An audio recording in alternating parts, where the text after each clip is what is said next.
The glass did not just fall, it exploded on the interlocking tiles in front of the company gate. Cold water splashing like rain, tiny shards skittering across the ground. And the dog jumped on Anita. "Ah!" Anita screamed, both hands flying to her big pregnant belly as her back hit the gate pillar. Her heart hammered so hard she thought the baby could hear it. Snow's paws pressed against her chest for 1 second. Just one, and then the German shepherd twisted mid-air and landed between Anita and Amarachi like a wall. Amarachi froze with her mouth open, still holding the empty space where the glass used to be. What is wrong with your dog?" Amarachi cried, her voice cracking, sharp with shock. Snow did not bark at first. He growled, low, deep, like warning thunder. Anita's eyes were wide, wet, and confused.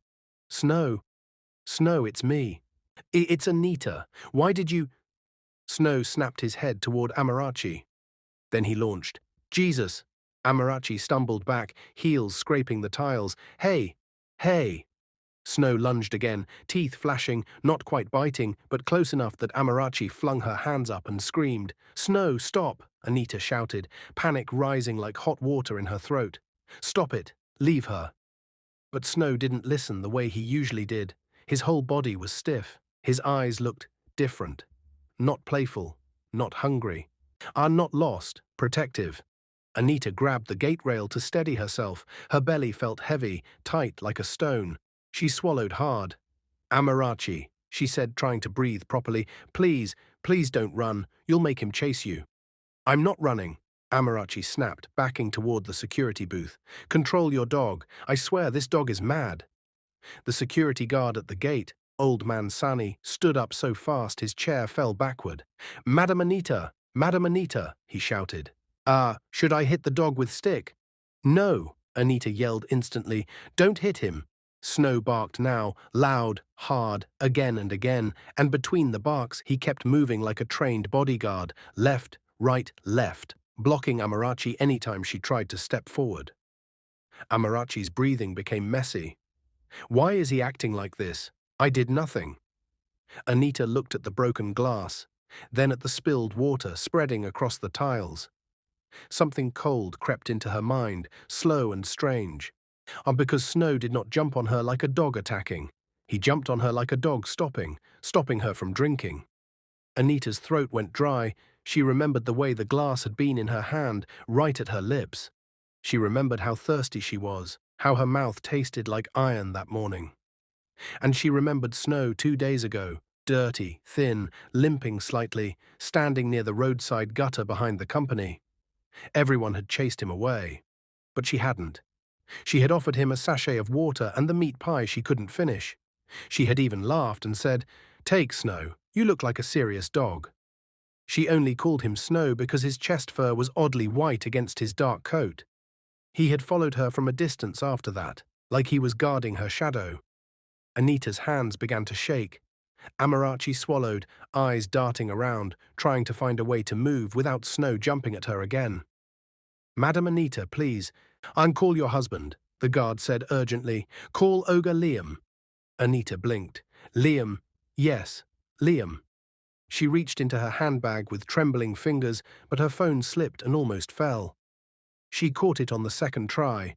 Snow barked again and drove Amarachi backward with another lunge. Amarachi screamed, If this dog bites me, I will sue this company. Do you hear me?" Anita's finger hovered over Liam's number. Then she stopped, because as she stared at Amarachi's face, tight, angry, sweating, she noticed something she hadn't noticed before. Amarachi wasn't just scared. She was panicking in a different way, like someone who knew something was about to come out. Anita's stomach turned. "Amarachi," Anita said slowly, voice small, "what did you put in that water?" Amarachi's eyes widened so fast it looked like a mistake. Then she forced a laugh that did not sound like her. "Put? Madam, what are you saying? I brought you water."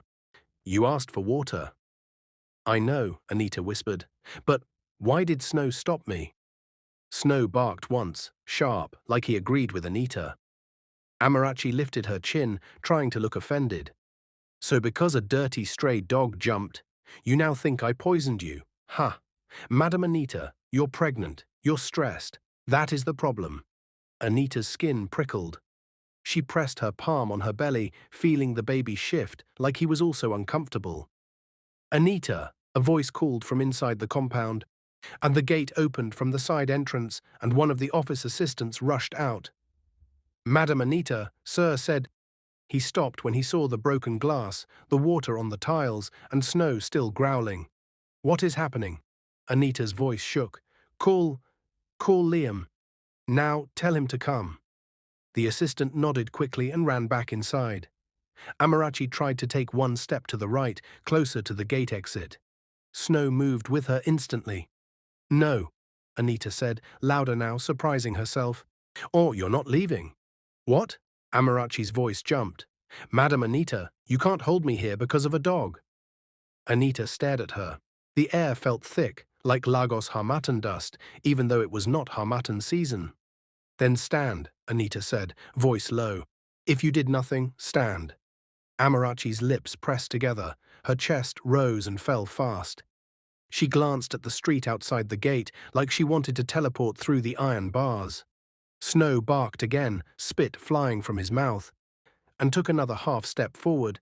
Snow, easy, Anita whispered, trying again, her voice softer. Easy, boy, please. For 1 second, Snow's ears flicked back like he heard her. Then he turned his head and barked again at Amarachi. Anita's heart thumped. A memory flashed in her mind, yesterday in the office, when Amarachi walked past her desk and smiled too sweetly. Madam Anita, you are glowing ooh, Amarachi had said. Pregnancy is really sweet on you. Anita had smiled back because she did not like trouble. Thank you, Amarachi. But now that same smile looked like a mask that could hide anything. The side door opened again, and Liam stepped out. He did not run. He walked fast, controlled, like a man trying not to show fear. He was tall, in a fitted shirt, with his tie loosened. His eyes moved quickly, first to Anita, then to the broken glass, then to Snow, then to Amarachi. Anita, he said, reaching her in seconds. Are you okay? Anita's voice came out weak. I didn't drink it. Liam's jaw tightened. You didn't drink what? Anita pointed down with shaking fingers. The water. Amarachi brought it. I was about to drink and Snow jumped on me and broke it. Liam turned sharply to Amarachi. Is that true?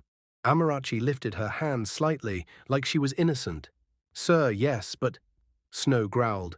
Liam's eyes narrowed. He looked at Snow in a way that was not normal. Not like bad dog, more like, why are you doing this?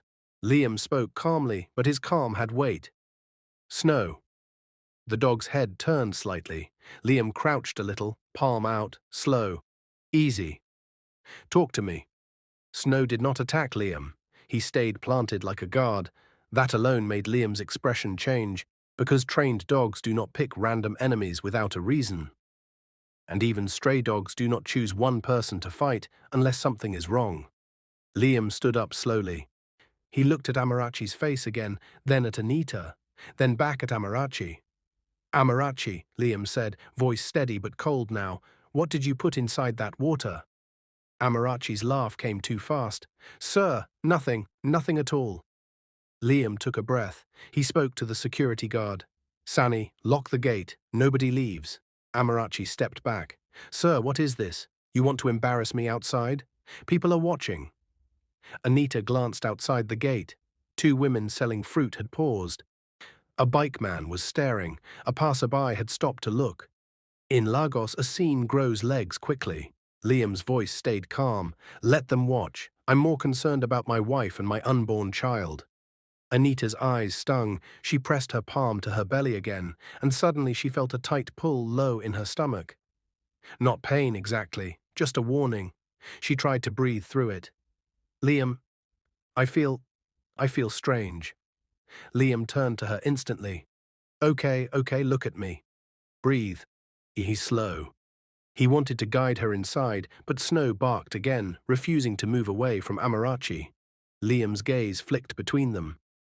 Snow is not leaving her, Anita whispered. He thinks she did something. Amarachi's face began to change, not anger anymore. Now, desperation.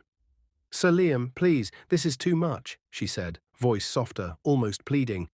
"Let us go inside and talk like adults. This is embarrassing." Liam's eyes hardened. "We will go inside, yes, or all of us." He pointed toward the office entrance. "Anita first." Then he looked straight at Amarachi. "You too." Amarachi hesitated, just for half a second, but that half-second screamed louder than any confession. Liam's voice dropped. "Move." Amarachi swallowed and started walking toward the entrance. Snow followed, still barking, close, close, like a shadow with teeth.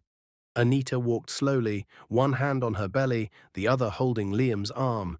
Every step felt heavier, and as they crossed into the compound, Anita glanced back at the shattered glass one last time.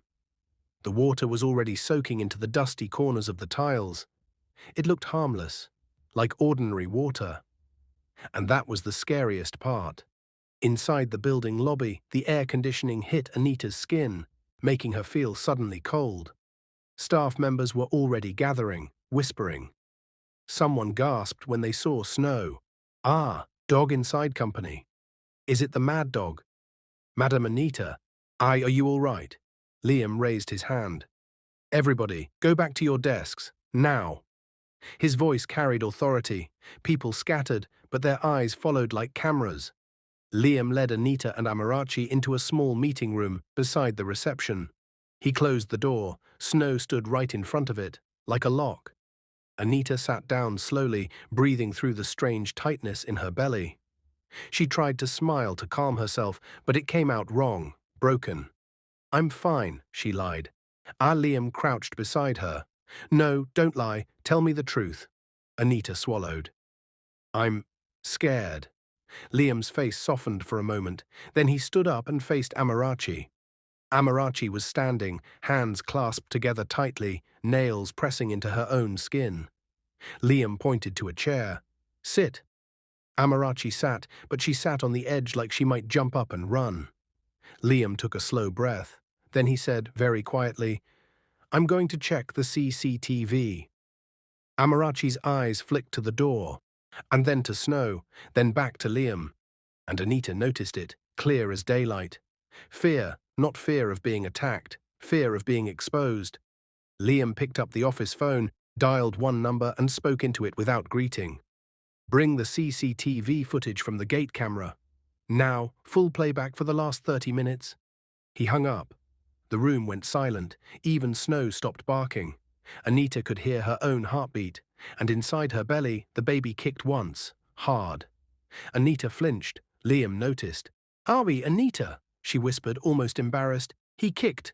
Strongly." Liam's eyes filled with worry. "Okay, you're going to be fine. Just breathe." Amarachi's voice came out thin. "Sir, you don't need CCTV. This is all misunderstanding. That dog just—" Snow growled again. One warning note. Amarachi shut up immediately. Liam stared at her like he was seeing her for the first time. "2 days ago," Liam said slowly, "Anita told me she fed a stray dog behind the company." Anita nodded. "Yes." Liam's eyes stayed on Amarachi. "And today, that same dog breaks a glass in her hand and tries to attack you. Only you." He stepped closer to Amarachi. "Dogs don't understand office jealousy. They understand smell. They understand danger." Amarachi's lips trembled. "Sir, please." A knock came on the door. Liam opened it. A security staff member entered holding a small tablet. His face was tight, serious. "Sir," the man said quietly, "the footage is ready." Liam took the tablet, and he turned it on. Anita leaned forward in her chair, heart pounding. Amarachi's breathing became loud in the small room. Liam pressed play, and on the screen, the gate appeared. The same spot, the same tiles, the same gate pillar. Amarachi was in the footage, holding the glass. But before she stepped outside, she paused near a table by the lobby. Her hand moved. Something small flashed between her fingers.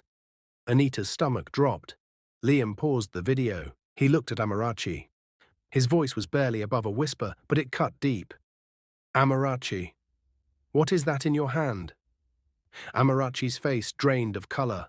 Snow barked once, sharp and final, and Anita, still staring at the frozen frame on the screen, felt that tightness in her belly return, stronger this time. She held her breath, because in that frozen second she realized something terrifying. This was not just office drama, this was a plan that almost ended her life, and her baby's life. And the CCTV was about to show everything. The video kept playing. No one breathed, not Anita, not Liam, not even Amarachi. On the screen, Amarachi stood beside the reception table holding the glass of water meant for Anita. She looked around first, left, right. Then she leaned slightly toward her handbag. Her fingers slipped inside. Anita felt her chest tighten. The room suddenly felt too small, too quiet. Snow gave a low growl. The footage zoomed automatically as the security system adjusted focus. And there it was. A small transparent bottle, barely the size of a thumb. Amarachi opened it quickly, poured something into the glass, swirled the water gently, then closed the bottle and slipped it back into her bag. She smiled, a calm, normal smile. Then she walked toward the gate. The video ended. Silence fell like a heavy blanket. Liam did not speak immediately. He stared at the frozen image, jaw tight, eyes dark. Anita's fingers slowly covered her mouth. Her voice came out as a whisper. "You poisoned me." Amarachi shook her head immediately, too quickly. "No, no, sir. Madam, please. This is misunderstanding." Liam turned. The calmness in his eyes was gone. "What was inside that bottle?" Amarachi swallowed. Nothing came out. Snow barked sharply. Amarachi flinched. "I asked you a question," Liam said, his voice now firm and cold. "What was inside that bottle?" Her hands began shaking. She looked at Anita, then at the door, then back at Liam. Tears suddenly filled her eyes. "I didn't mean to kill her," she blurted. The words hit the room like thunder. Anita gasped. Her heart skipped so hard she grabbed her belly instinctively. "You," Anita whispered, voice breaking. "You wanted to kill me." Amarachi burst into tears. "I was angry. I was confused. I didn't think it would go this far." Liam stepped back slowly, disbelief written across his face. "You poisoned my pregnant wife." Amarachi slid off the chair and fell to her knees. "I'm sorry, sir, please. I was not thinking straight." Snow barked again, louder, pacing between them as if still guarding Anita. Anita stared at Amarachi, unable to understand what she was hearing. Her mind searched for another explanation, another meaning. Because Amarachi worked under her in accounting, she greeted her every morning. They had eaten lunch together during staff celebrations. "How?" Anita whispered. "How could you do this?" Amarachi cried harder, her words tumbling over themselves. "Because I love him." The room froze. Anita blinked slowly. Liam's expression hardened. "What did you say?" he asked quietly.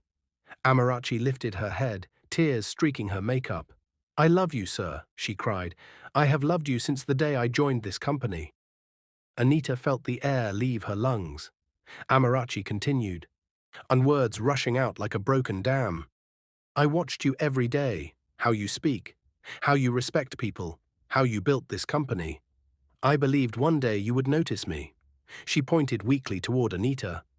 "But she came back from maternity leave pregnant again, always beside you, always smiling." Her voice turned bitter. "I couldn't stand it." Liam stared at her like she was a stranger. "You tried to murder someone because of imagination." Amarachi shook her head violently. "And I thought if she wasn't there, you would see me." Anita's eyes filled with tears, not only fear now, but deep sadness. "You smiled at me every morning," Anita said softly. "You called me big sister." Amarachi covered her face. "I hated seeing you happy," she whispered. The confession sat heavy in the room. Human jealousy, ugly, quiet, dangerous. Liam ran a hand through his hair, pacing once across the room. "Do you even understand what you've done?" he said. "She is carrying my child." Amarachi nodded rapidly, sobbing. I know. That was why I lost control. Watching her carry your baby, it was killing me inside." Snow barked sharply again, as if rejecting the explanation. Anita suddenly shifted in her chair. A sharp pain shot through her lower abdomen. She inhaled sharply. Ah! Liam turned instantly. Anita! She forced a smile. It's nothing, just tightening. But it wasn't nothing. The pressure came again, stronger.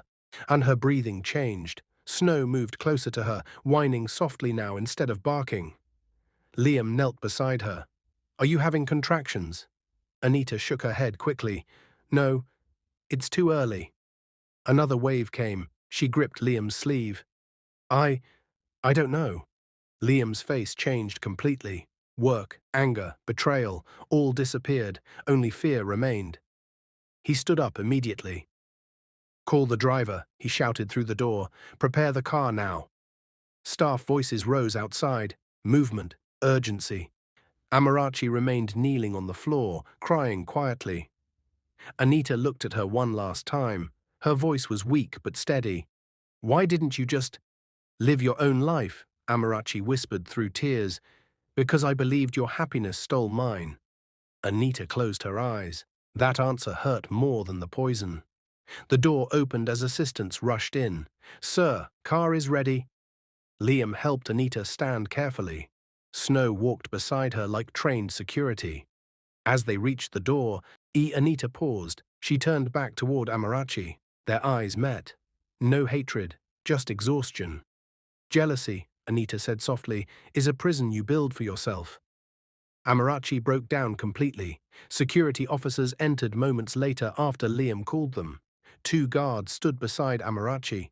She did not resist. She looked empty now, like someone who finally saw the destruction she created. Outside the company building, people had already gathered. Phones were out, whispers spreading fast. What happened? Is Madam okay? Police are coming. Liam guided Anita into the back seat of the car. She breathed slowly, fighting fear. Snow sat near the gate watching as Amarachi was escorted outside. And something strange happened. The crowd parted, not for Amarachi, but for Snow. People stared at the dog. Somebody whispered, that dog saved her. Another person said, God used that dog. Inside the car, Anita leaned back, eyes closing briefly. Her hand rested on her belly. And the baby moved again, strong, alive. She whispered quietly, almost to herself. Thank you, Snow. The car sped toward the hospital. Behind them, police sirens approached the company gate. Amarachi stood between officers, head lowered as cameras flashed. Her secret was no longer private. It was becoming a public story, a scandal, a warning. And inside the moving car, Anita suddenly gripped Liam's arm tightly. Liam. Yes? Her voice trembled. The pain. It's coming again. Stronger. Longer. Liam's face drained. Drive faster, he shouted. The driver pressed the accelerator. Traffic horns blared as the car forced its way through Lagos roads. Anita breathed hard, fear rising, tears forming. She whispered, almost pleading, It's too early. The baby isn't ready. And at that exact moment, a sharp pain tore through her body. She cried out. The driver looked at Liam through the mirror. Sir, I think Madam is going into labor. Liam grabbed Anita's hand tightly. Outside, Lagos moved like normal. Okadas passing, traders shouting, buses honking. But inside that car, everything changed, because the shock of betrayal had done what no one expected. Anita's labor had begun. Breathe, Anita. Look at me. Just breathe. Liam's voice shook, even though he was trying to sound calm. Anita gripped his hand so tightly his knuckles turned white. Another contraction came, stronger, longer. It stole her voice for a moment. She leaned forward in the car seat, eyes squeezed shut. The driver pressed the horn again and again as they pushed through traffic near Jabi roundabout. Cars shifted slowly, too slowly. Please move, Liam shouted through the half-open window. Emergency! An Okada rider glanced inside the car, saw Anita's face twisted in pain, and began shouting at the cars ahead. Pregnant woman, move, move! The Lagos noise became background noise. Anita could hear only 3 things: her breathing, her heartbeat, And the memory of the broken glass shattering. She whispered between breaths, "If I had drunk that water." Liam cut her off quickly. "Don't think about that."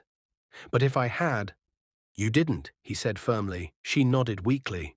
Snow's face flashed in her mind. The way he jumped, the way he refused to stop barking. That dog had known. But how? Another contraction hit. Anita cried out. The driver finally swerved into the hospital compound, Cedar Care Hospital, WUS 2. The gates opened fast after security recognized Liam's car. Nurses rushed out with a wheelchair. "Madam, easy, easy." They helped Anita out of the car. She tried to walk, but her legs trembled. Liam stayed beside her, one hand on her shoulder. Inside the hospital, everything became bright. White lights, white floors, white walls. The smell of disinfectant filled her nose. A nurse pressed her hand gently. "How many weeks?" she asked quickly. 38, Anita answered through clenched teeth. "Contractions, how long apart?" I don't know." Another wave of pain bent her forward. The nurse nodded. "Let's move." They rolled her into the maternity ward. Liam tried to follow, but another nurse blocked him gently. "Sir, please wait outside." He hesitated. Anita reached for him. "Stay close." "I'm right here," he whispered. The doors closed, and for the first time since the glass shattered, Liam stood alone. Or his mind replayed everything.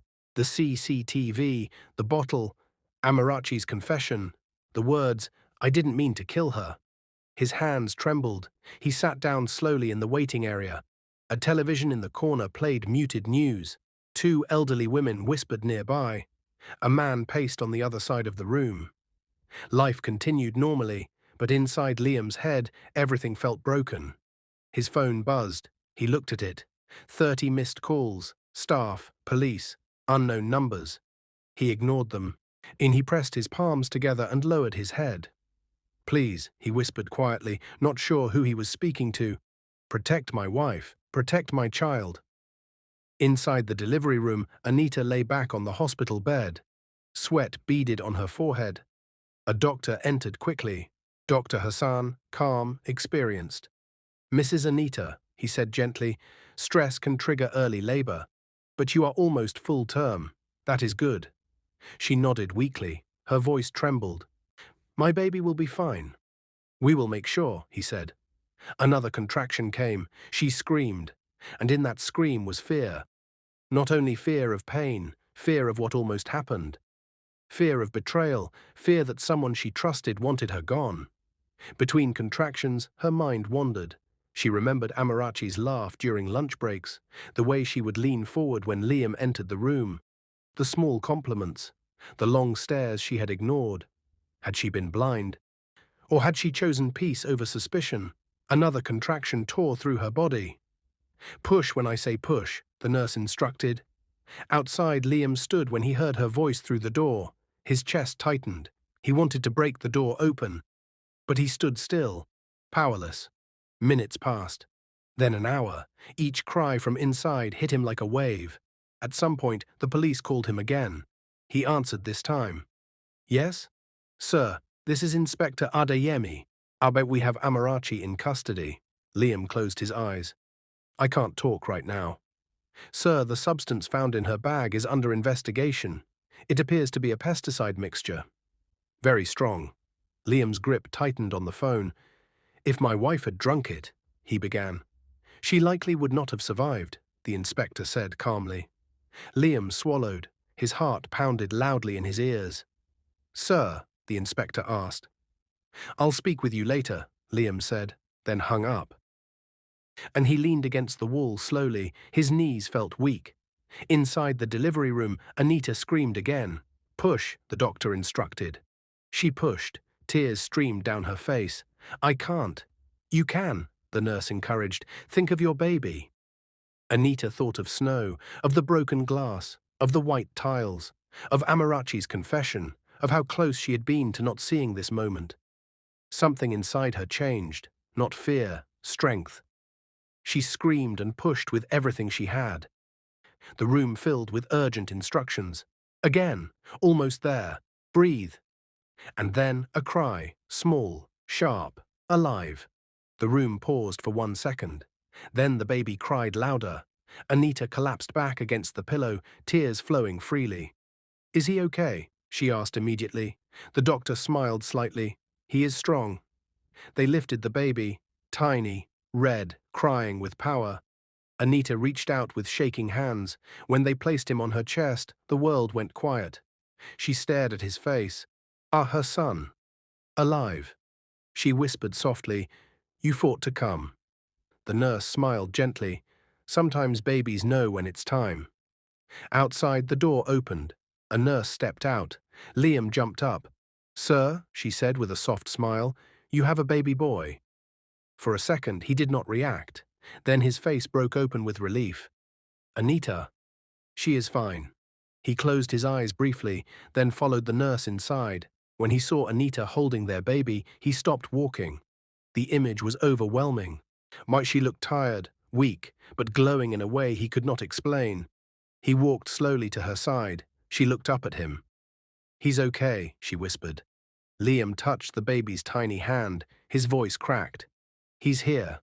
Anita nodded. They stayed like that for a long moment. Just breathing, just feeling, just grateful. Then Anita's eyes shifted slightly, her voice lowered. "Liam." "Yes?" "Snow." Liam blinked. "The dog." She nodded weakly. "He saved us." Liam swallowed. "Why, yes." "He needs a home." Liam smiled softly through tired eyes. "He has one." Outside the hospital, news had already begun spreading. Videos from the company gate were circulating online. Manager's wife poisoned by staff. Stray dog saves pregnant woman.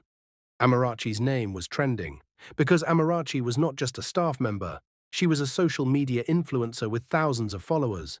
Her arrest photo had leaked. Comments flooded. Shock, anger, judgment, memes. And the story was growing faster than anyone expected. Inside the hospital room, Anita slowly drifted towards sleep with her baby resting against her.